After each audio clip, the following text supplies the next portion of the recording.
Libro de Apocalipsis, capítulo 2.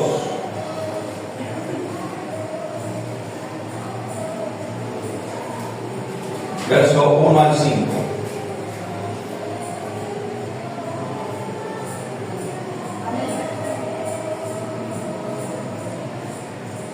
Libro de Apocalipsis, capítulo 2, verso 1 al 5. Cuando estemos en la cita, contestamos con un fuerte amén.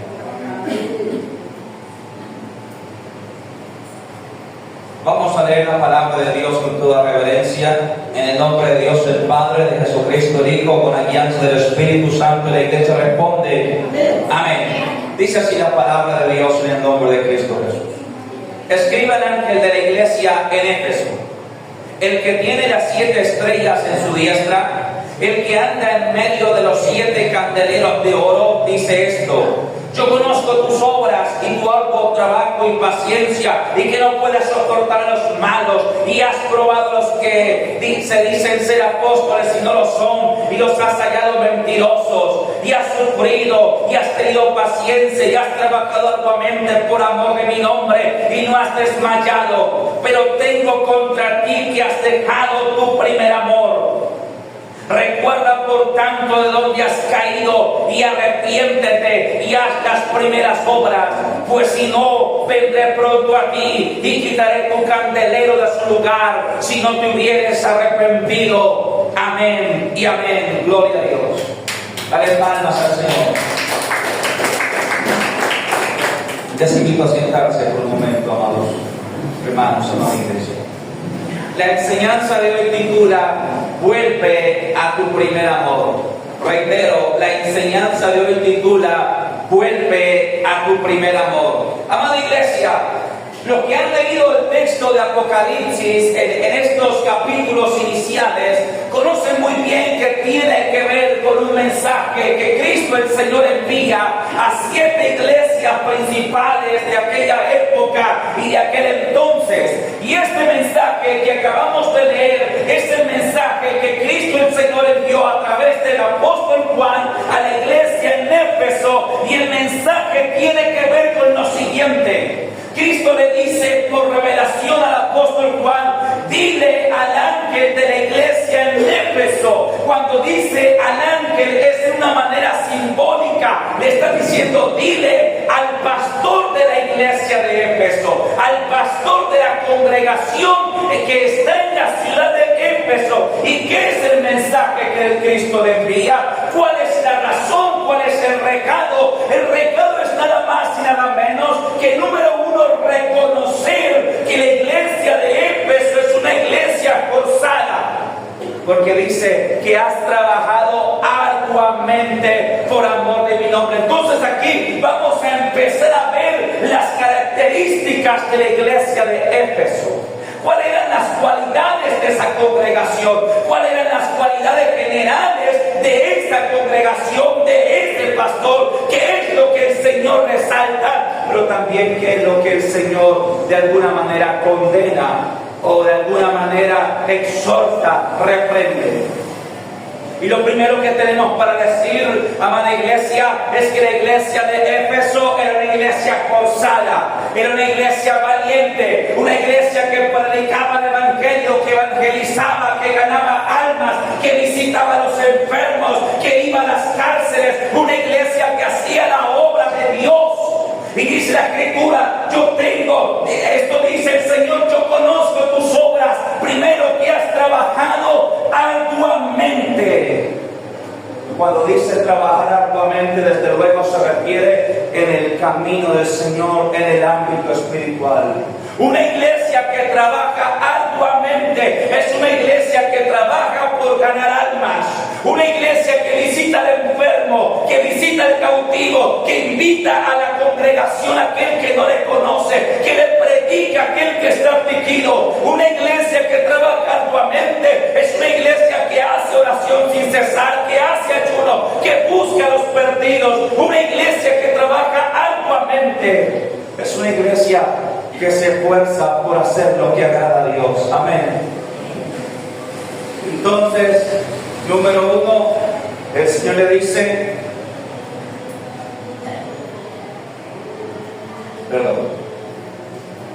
yo conozco tus obras y sé que has trabajado arduamente. Y luego le dice, y que has tenido paciencia, y que has sufrido. Es decir, habían sido ellos menospreciados por la causa de Cristo, perseguidos por la causa de Cristo, vituperados y señalados por la causa de Cristo, y ellos lo habían padecido, lo habían soportado, habían tenido paciencia. Es como cuando usted empieza a congregarse en la iglesia y usted empieza a buscar al Señor, y el diablo empieza a levantarlos de su familia, los de su casa, sus conocidos, para hacerle matoneo, para hacerle bullying, para criticarle, para decirle: hoy, mira el evangélico, mira pues el cristiano, mira pues el santurrón, la santurrona. O sea, cuando empieza ese ataque, esa persecución por la causa de Cristo, y la iglesia de Éfeso había soportado la persecución, la crítica, y el Señor le dice: yo te conozco, que has sufrido y que has tenido paciencia. Amén. Amada iglesia, porque eso lo vivimos todos nosotros cuando conocimos al Señor. Yo no sé si usted lo sabe, pero por lo general más del 90% de las congregaciones de todas las iglesias cristianas no son nacidos en cuna evangélica. Yo no soy nacido en cuna evangélica, ni ninguno de los siervos que aquí sirven, creo. Todos nosotros éramos mundanos un día. Todos nosotros vivimos sin Cristo un día. Pero Cristo nos llamó, Cristo nos rescató, Cristo nos salvó de nuestro pecado, de nuestra vida pagana, de nuestra vida perdida. Hoy nuestra vida tiene un norte, tiene un rumbo, tiene un sentir, una razón de ser. Hoy nuestra vida sentimos que el Señor la ha ordenado, la ha enderezado y la ha bendecido. Pero cuando eso pasa, los que antes se emborrachaban contigo, los que antes andaban en el mundo contigo y que ahora ya no estás con ellos, te señalan y te critican. Y así lo vivimos todos.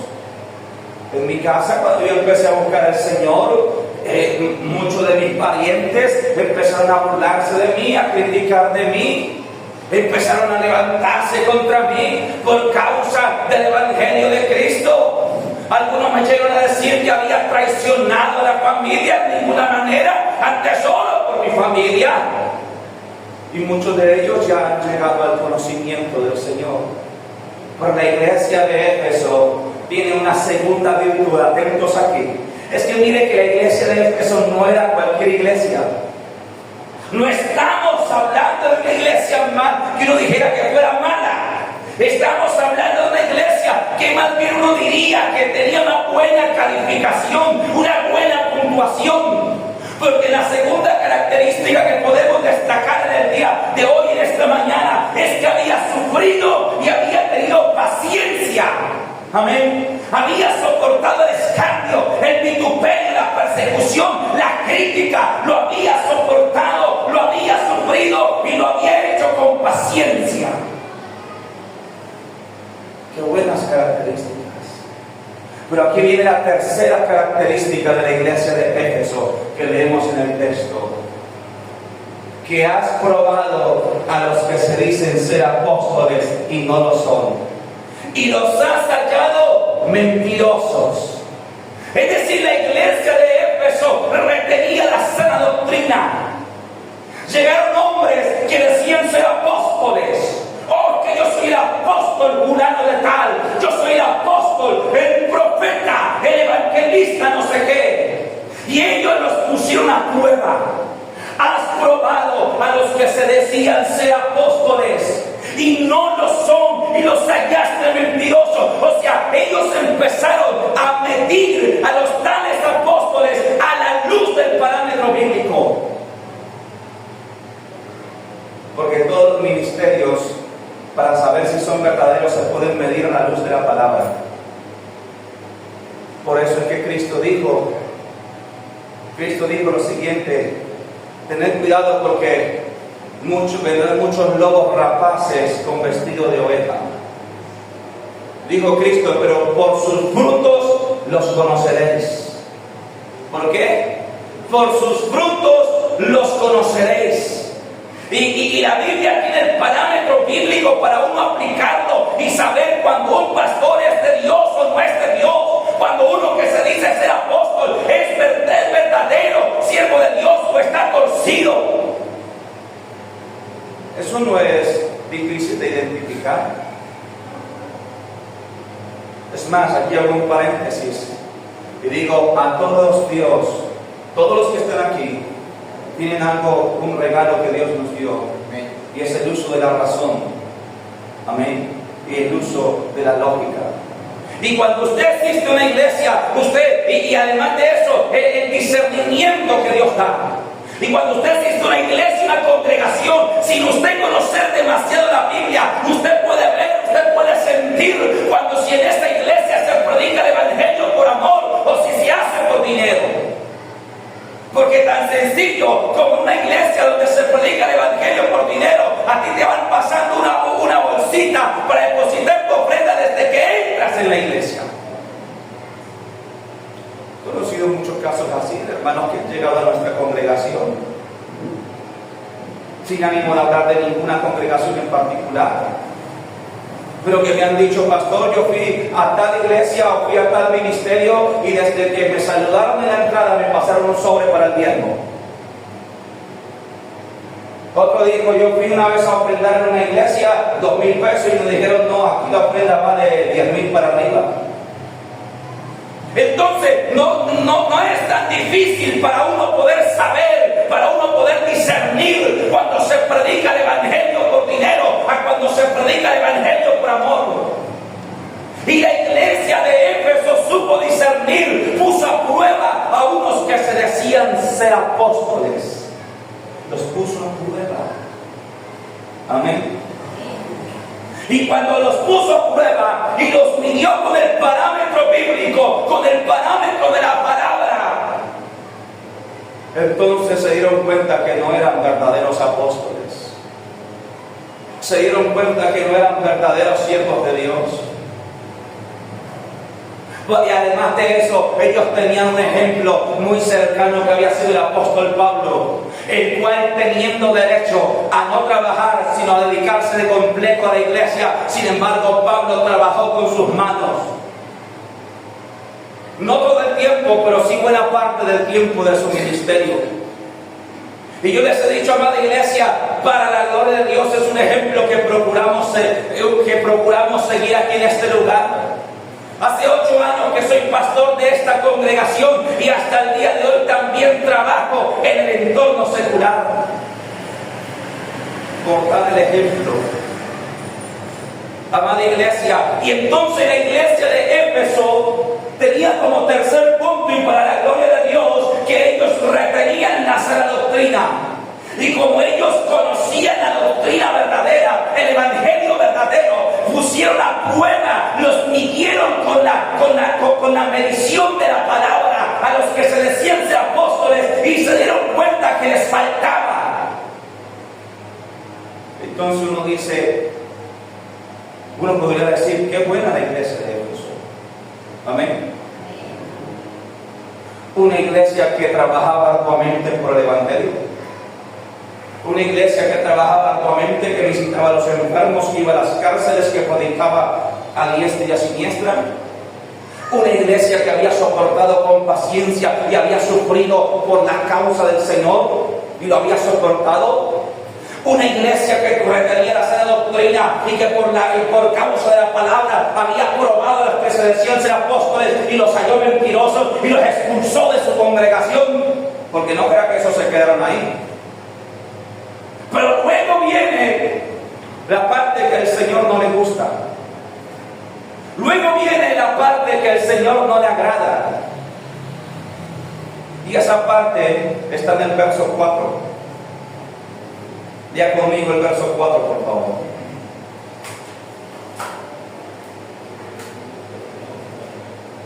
Dice así en el nombre de Jesús: pero tengo contra ti que has dejado tu primer amor. ¿Tengo contra ti qué?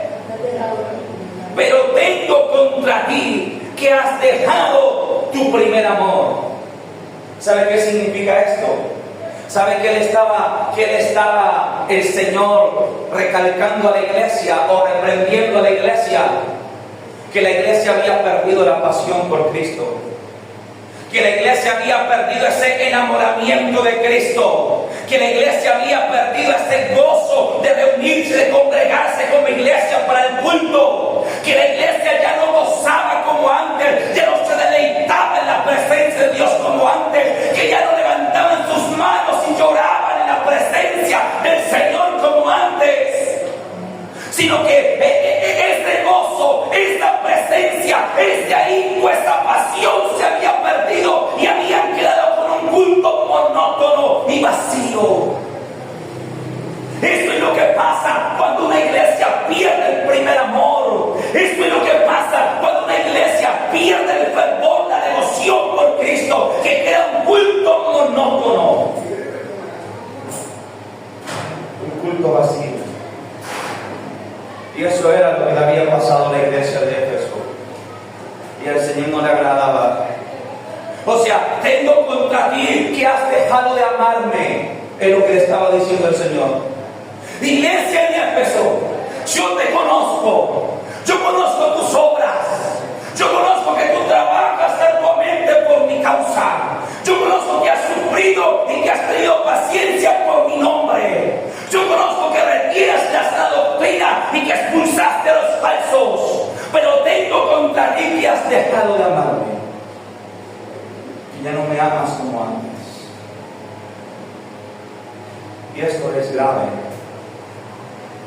porque cuando se pierde la pasión, solamente queda una figura de religión. Yo quiero decirte aquí una cosa: el evangelio no es religión. El evangelio no es un culto religioso el domingo por la mañana. El evangelio es un encuentro personal con Cristo.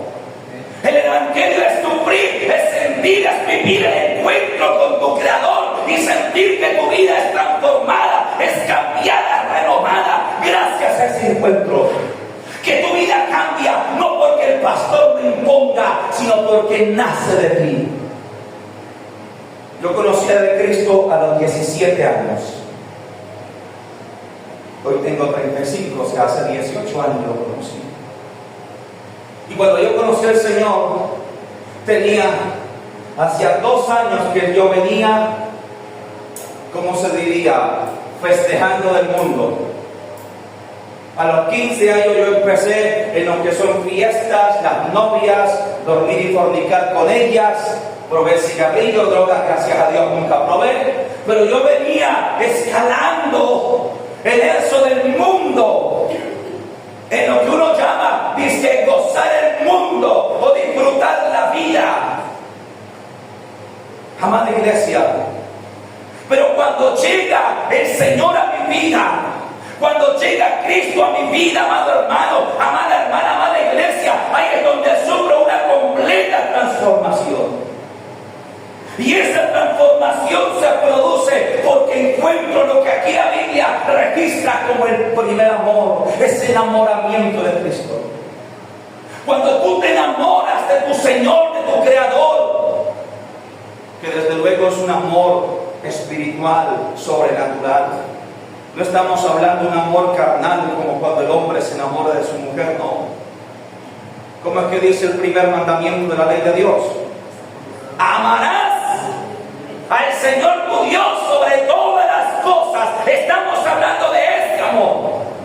Un amor espiritual, un amor sobrenatural, un amor que es sobre todo. Y cuando la persona encuentra, experimenta, vive el primer amor, es transformada de adentro hacia afuera.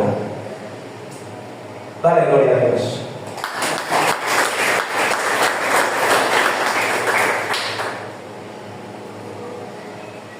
Entonces, a mis 17 años, hermano, yo ya era un bailarín, me fascinaba el baile, las novias, todo ese asunto, hermano.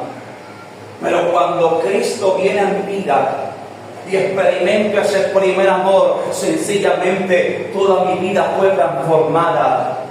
A mí no fue que el pastor me impuso, porque así no funciona.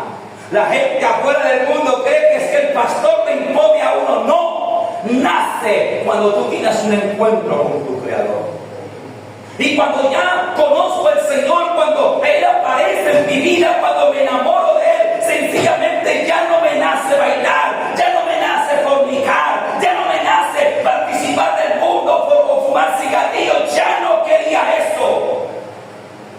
ahora quería la cosa de mi Señor. Porque cuando le encontré a Él, encontré la verdadera vida y el verdadero amor. Cuando encontré al Señor, amada iglesia, cuando tú te encuentres con tu Creador, cuando sientas que cuando tengas esa experiencia de sentir que lo has encontrado y que has sido encontrado por Él, tu vida cambiará, créeme. Cuando empieces a enamorarte de Él, ya lo del mundo no te llama la atención, lo del mundo no te satisface. Ahora quieres una vida nueva, una vida distinta. Y a eso se le llama primer amor, enamoramiento. Cuando uno se enamora de su Creador. ¿Y sabe qué pasa cuando tú te enamoras de tu Creador? En eso sí es parecido a cuando uno se enamora de su mujer por primera vez, o cuando una mujer se enamora del que ha de ser su marido después por primera vez. ¿Sabe qué pasa cuando uno vive eso? Uno quiere estar con esa persona, caminar con esa persona, hablar con esa persona. Uno llama a esa persona. Los que vivieron cuando ya, ese primer amor, cuando ya había teléfono, porque antes eran cartas y eran dedicatorias y eran credenciales, algunos de ustedes se acordarán, que uno les ponía el nombre a la tarjetita, la credencial y la entregaba. Pero uno quería tener una relación con esa persona, uno quería estar cerca de esa persona. Algo así es el primer amor con el Señor. Tú quieres estar con Él, tú quieres estar en la iglesia, tú quieres escuchar su palabra, tú quieres aprender su palabra, tú quieres aprender a orar. Y eso es lo que la iglesia de Éfeso había perdido. Había perdido su devoción. Iba a culto el domingo porque era la costumbre. Y es lo que no puede pasar con nosotros, iglesia. No podemos perder el primer amor, porque cuando el primer amor se pierde, solamente queda una figura de religión en nuestras vidas. Entonces venimos a culto porque es la costumbre. El domingo en la mañana para no perder la costumbre, pero luego el resto de semana nos olvidamos del templo. Nos olvidamos de orar, de leer la palabra. Y es lo que el Señor le estaba reprendiendo a la iglesia de Éfeso. Tengo contra ti que has dejado tu primer amor.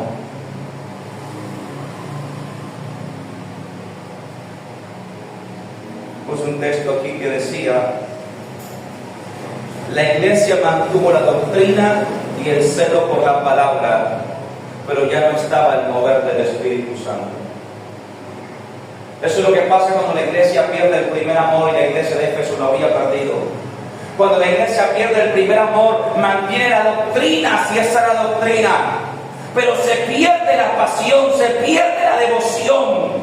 Ya el culto no es algo que a ti te toque, que a ti te mueva.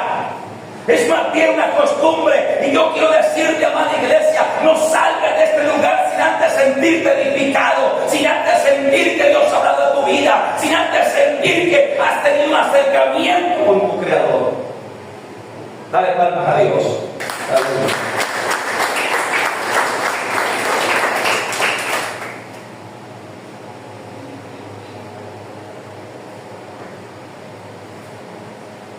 Escribí un pensamiento que dice así: quien pierde el primer amor perderá la pasión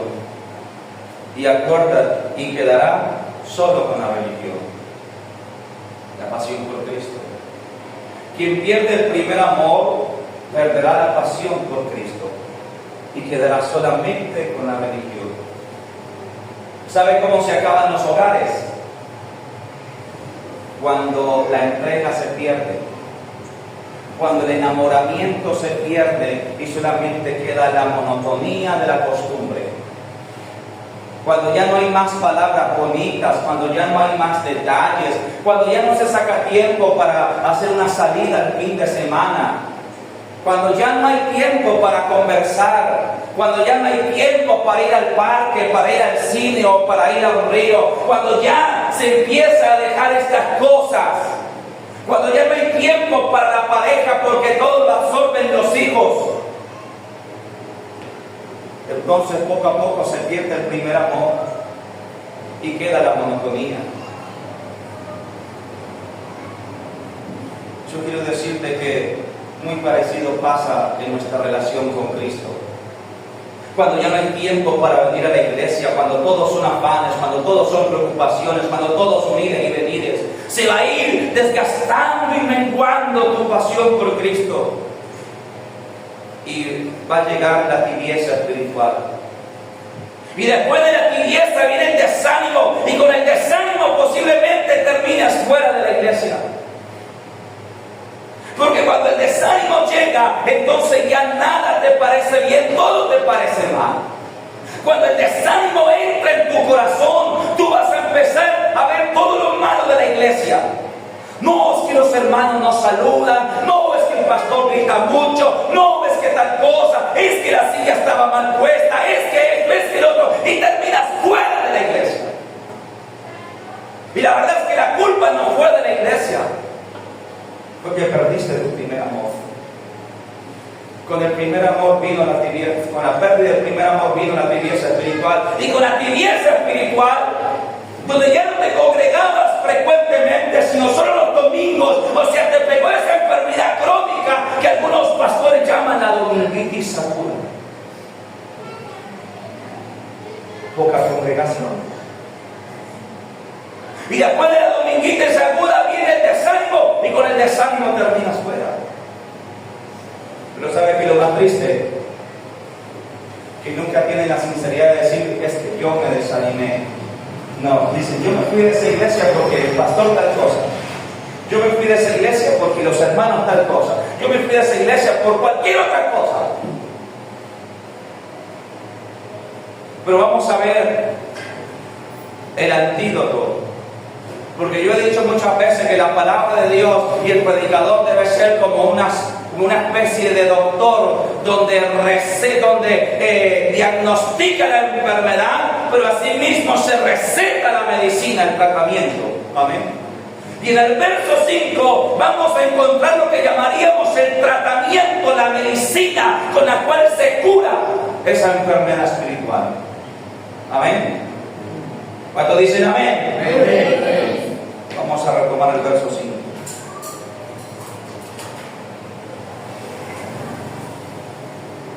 Dice así en el nombre de Jesús. Recuerda por tanto de dónde has caído y arrepiéntete y haz las primeras obras, pues si no, vendré pronto a ti y quitaré tu candelero de su lugar si no te hubieras arrepentido. Vamos a ir paso a paso. Dentro de la medicina, dentro del tratamiento para ser sanos de esta enfermedad espiritual, vamos a ir paso a paso. Y el primer paso es: recuerda por tanto de dónde has caído. Recuerda de dónde has caído. Y cuando dice recuerda por tanto de dónde has caído, se está refiriendo, recuerda cuando estabas enamorado, enamorada de mí. Recuerda cuando estabas en el primer amor. Recuerda que procurabas estar cada día en la iglesia. Recuerda que hacías oración constante. Recuerda que te esforzabas por leer la palabra en tu casa. Recuerda que para ti era un deleite estar en el culto. Ese es el paso número 1. Recuerda de dónde has caído. Recuerda cuando te enamoraste de mí. Y luego dice, y arrepiéntete. O sea, reconoce que has dejado de amarme. Reconoce que ya no oras como antes, que ya no ayunas como antes, que ya no lees la palabra como antes, que ya no te congregas como antes. Arrepiéntete de eso. Y el paso número 3, que es donde viene la verdadera medicina, y vuelve a hacer las primeras obras. vuelve a ¿qué? A hacer las primeras obras. Es decir, vuelve a hacer eso que perdiste. Vuelve a poner por obra lo que antes hacías, pero que dejaste de hacer.